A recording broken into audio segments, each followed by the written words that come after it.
Bizarre Brain Comics. Hello, my comic book friends, and welcome to Bizarre Brain Comics. This is where I like to take a look at some older comics, talk a little bit about the characters and creators, and examine the stories and the art.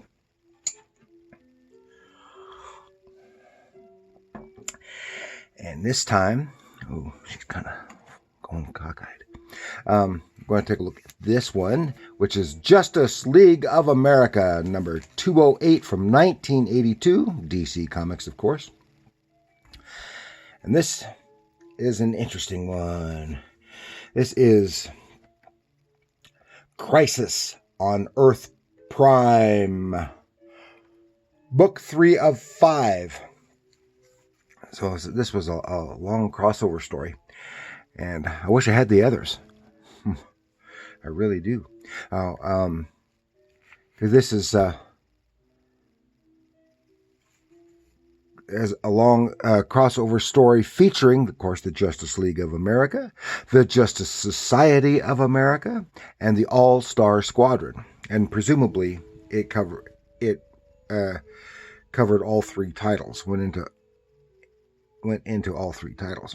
Of course, this is 1982. This was well before into the pre-Crisis on Infinite Earths, and this is an event that takes place on multiple Earths. Of course, Justice League, for those who may not be familiar, Justice League of America is from Earth 1, Justice Society and All-Star Squadron are from Earth 2 at different time periods. Well, there was a Justice Society in World War II, and there was also the All-Star Squadron in World War II. But the Justice Society that the Justice League usually hangs out with, it was from their contemporary time period, the same as the Justice League. But these events go back to World War II. And we have a cover here by the great George Perez. I know he's a pat ass. George Perez, who was always great at doing multiple character drawings. That's why they usually used him on all the crossovers had all these characters. And of course, Justice League on this side, Justice Society across the bottom here, and then All-Star Squadron along here.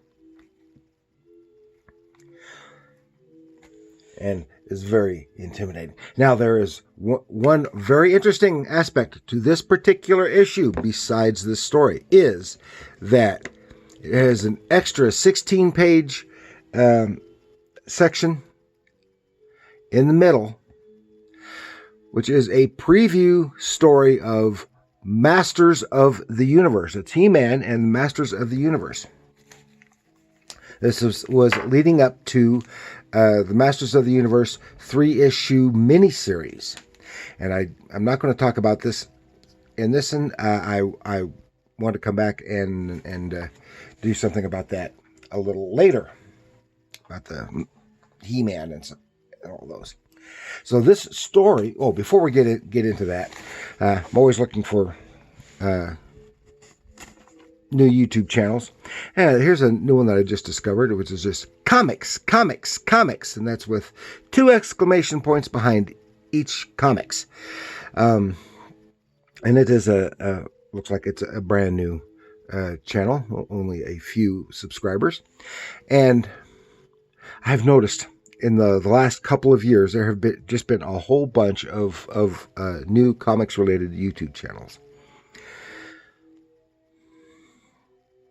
And which is great, and most of these are channels that in which the host goes through a comic haul or shows comics from their collection, and I as opposed to what I do. When I do some of that too, but I am primarily taking a deeper dive into the books and creators themselves. And Also, speaking of which, I also wanted to tell you my book, Bizarre Brain Comics Anthology, available on Amazon, $7.99. Some humor, some adventure stories, and some gags. Now, into this book of Justice League of America. Of course, as I said, it is a big crossover, so cross several titles, and I'll tell you, as this is written by Gerry Conway, with Don Heck doing the pencils, and Sal Trappini doing the inks on that. And I enjoy this. I'd like to read the rest of it. The Don Heck has always received some criticism, and some from me, because superheroes just are not his best thing. He did a fine job in here, I think. And Trappini also did a fine job on his inks, the inking that. Just that I think Don Heck's work is probably best. Just like there's another artist whose name I can't think right now,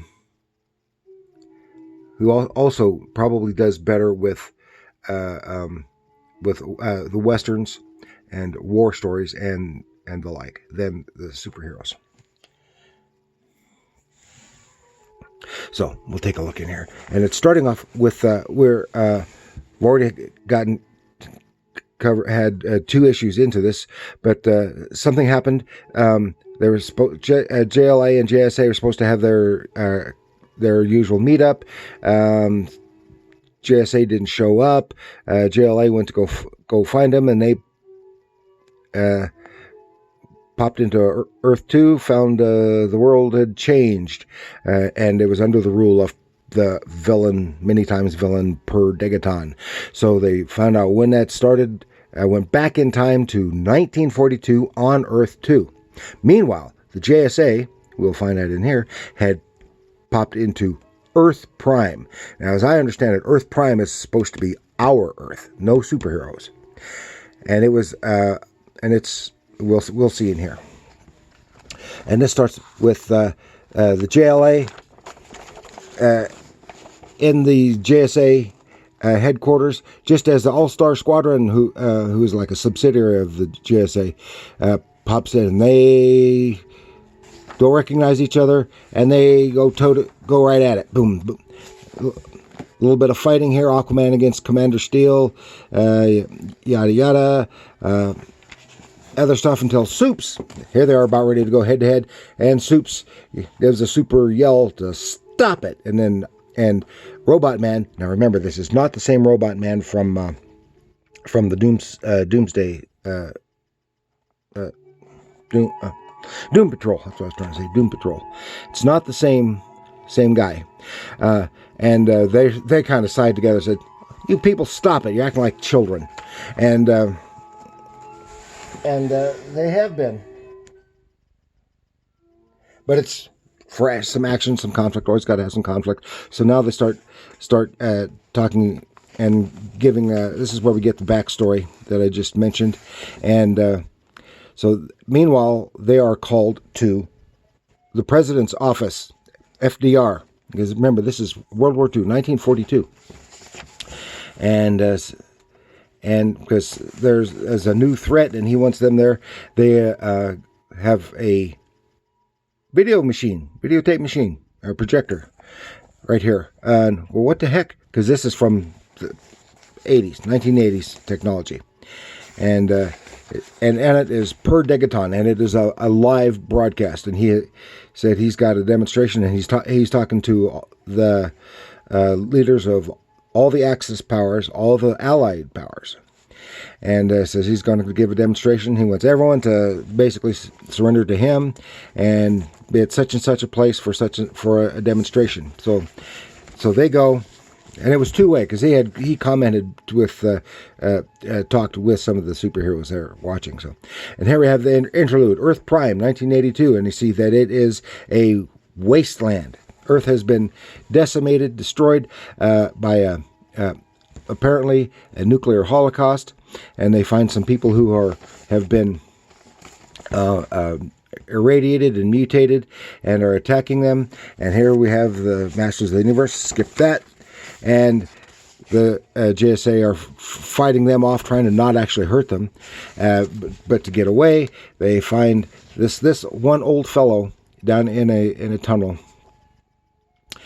and Dr. Fate, because they find him through Dr. Fate's woo stuff, and find him, check his memories of what happened.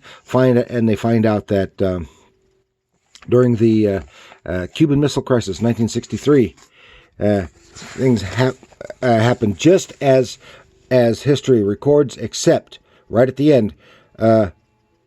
Okay, you're supposed to.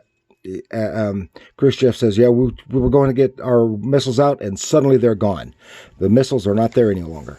So that is, and that resulted in a nuclear holocaust.